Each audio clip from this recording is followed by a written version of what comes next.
Welcome to Could It Exist in Real Life, where Squeak is considered the lowest of all insults.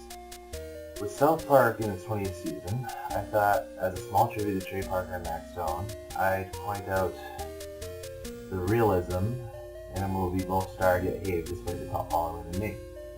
This was the movie that was the origin of Dirk. A movie that combined the legendary comedic styles of Parker and Stone with one of Zaz's most prominent directors before he fucked it all up by making scary movie sequels. The ultimate hybrid sport that predated slam ball. This is basketball.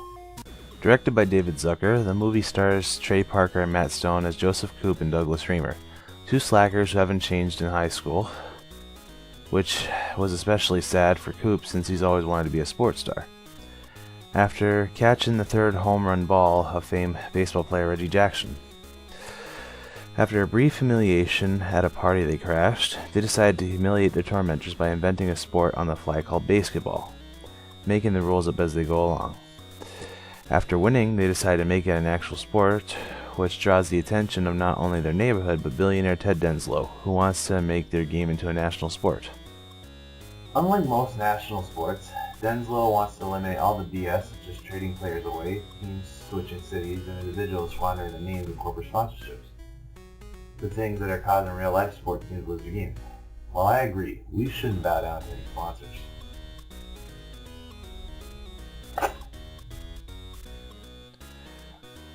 The sport becomes a national hit with Coop, Reamer, and later Kenny Sweet Scolari being proud members of the Milwaukee Bears. The one-time train Matt don't boast the Broncos. Then again, Denver was the only team not to show up in the movie, and they got a team in from Toronto. But of course, tragedy strikes times 3. Ted Denslow passes away and leaves the ownership of the Bears and basketball to Coop, which is great, but that causes one of many rifts between him and Reamer.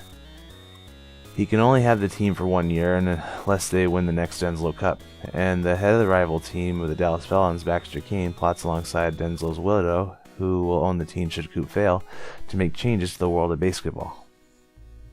My God, they plan to turn it into a modern national sport. To make matters worse, Coop and Reamer compete for the affections of the head of the Dream Come True Foundation, Jenna Reed, played by former Baywatch baby Yasmin Bleeth, who South Park made fun of relentlessly in the early years.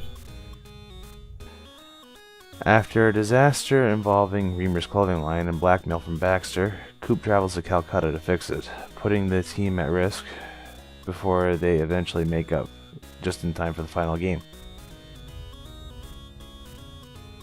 This was especially funny because it involved the radio telling him what to do, while the result put him on Unsolved Mysteries, which was a double whammy because not only did Robert Stack host the show, but he was also a Dad's regular, his most famous role being Rex Kramer of Airplane. Now, there's no way basketball exists, right? Well, there are two schools on the matter. The first is before the movie's existent. The game of basketball was invented by Zucker himself, with the rules being no different than the ones he came up with before. In fact, before it became a comedy movie, Zucker wanted it to be a game show. The only thing that should have existed but didn't. The other one was after the movie. While the movie wasn't well received by everyone, those that did like it started their own basketball leagues, doing their best to follow the game as close as possible.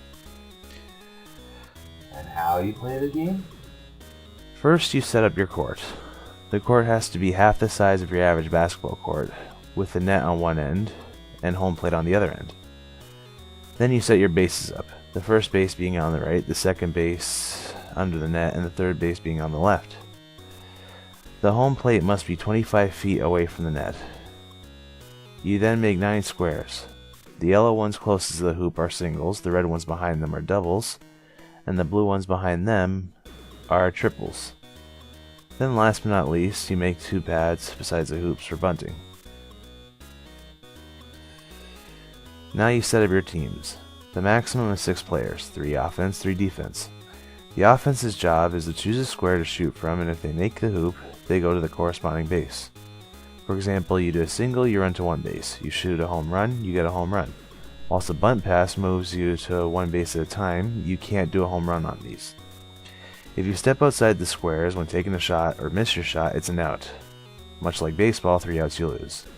unless you do a putback where you or your teammate are able to score on a rebound. You can't, however, shoot from the same square twice until the inning is over. Last but not least, each player has to complete a shooting cycle.